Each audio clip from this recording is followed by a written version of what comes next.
This is your tech news briefing for Tuesday, October 11th. I'm Zoe Thomas for the Wall Street Journal. These days, the number of TV streaming services can seem endless.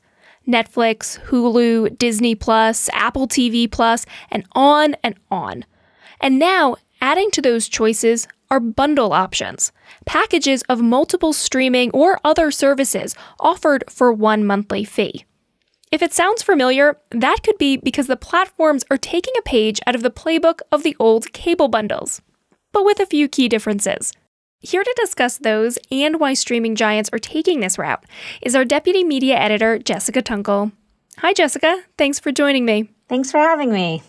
So to start off, why are platforms deciding to offer these bundles? So you're seeing a few things happen here, but one of them is that over the past 3 years, all of the major entertainment companies have launched streaming services. So it started with Netflix, and you had Hulu, then Apple TV Plus, you have HBO Max, you have Paramount Plus, you have Peacock. Everyone has come to market with these streaming services, and now they have to really grow. So they're looking to partner up as a way to get customers quickly. Can you describe what some of these bundles look like? So the bundles are kind of coming in different variations, right? So you have the mobile phone operators like a T-Mobile or a Verizon that are offering their own bundles. So for example, if you're a subscriber of T-Mobile, you can get Netflix for free as well as Apple TV Plus and Paramount Plus for 1 year. Then you have kind of these retailers that are also starting to get into the bundle game. So Walmart has a program called Walmart Plus, which is the equivalent to Amazon Prime, is what they're trying to be. And Walmart recently announced a deal, which we broke, with Paramount Plus. So if you are a member of Walmart Plus, you now can get the ad version of Paramount Plus for free for being a member. So those are the retailers getting into it. And we've also heard that Costco has started to look into doing something similar. And then you have the tech companies that are doing it. So Amazon is known for its Amazon Prime Video channels. So if you go to Amazon Prime Video channels, you'll see you can access any app on one app. And the next step of that is they're also looking at offering pricing bundles, which means maybe you could get 2 streaming services at a discount than you would get them if you bought them separately.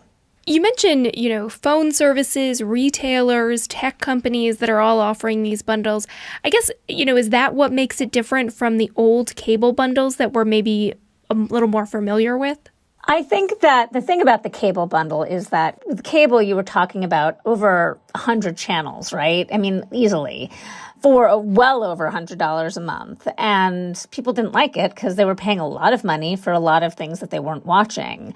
Right now, these bundles are trying to be a little bit more targeted, more specific. They're not trying to be everything for everyone. They're trying to be like, hey, I'm Disney, ESPN Plus, and Hulu. That's one example of a bundle. But you have stuff for kids, you have stuff for the whole family with grown-ups, and you have sports. So they're trying to be more targeted and specific and not trying to be all things to all people.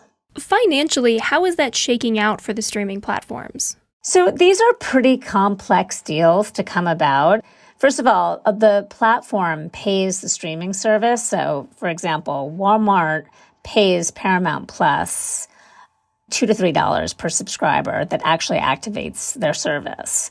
So you have to really make sure that each partner is invested in what they're doing, right? Like you can't just sign a deal and hope everything goes well. The Walmart Paramount Plus deal we reported, it took over a year to negotiate.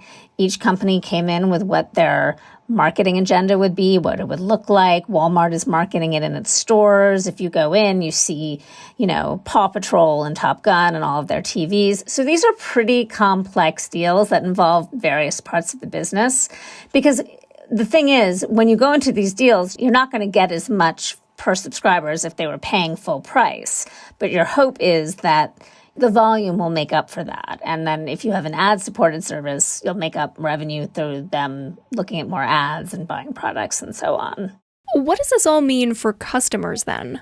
I think the goal for customers is making it a little bit more simpler. And hey, if you can get a streaming service for free here or there, that's great. I mean, right now, it's not clear that all customers know that they can get everything. You know, if I spoke to quite a few individuals who had access to certain streaming services through, you know, a T-Mobile account or whatever it was, and didn't realize they had it. So there is a concern that, you know, it may cause more confusion than it is meant to. But for the savvy consumers who seek out these bundles, you can get some good deals. So kind of thinking forward, this kind of great rebundling, offering all these different monthly services that we have options to, what does it mean for streaming going forward? Is it a sign that maybe it's going to be a market that's shrinking or consolidating? I think this partnership mentality that you're seeing now, where everyone's kind of looking for a dance partner, is kind of like, I like to think of it as like the second phase of the streaming wars. The first phase was everyone launching. Now it's like everyone partnering and bundling and figuring out who their dance partner is going to be. And then the third phase will be M&A, where you'll see companies start buying other companies. There's a lot of reasons that's not happening right now. The regulatory environment, the markets. So partnerships make sense. And what's a better way to figure out if you should engage in merger talks with someone than to partner with them? All right, so phase 2 of the streaming wars. Jessica Tunkel, our deputy media editor, thanks so much for joining us. Thanks for having me. And that's it for today's Tech News Briefing. For more tech stories, check out our website, WSJ.com. I'm Zoe Thomas for The Wall Street Journal. Thanks for listening.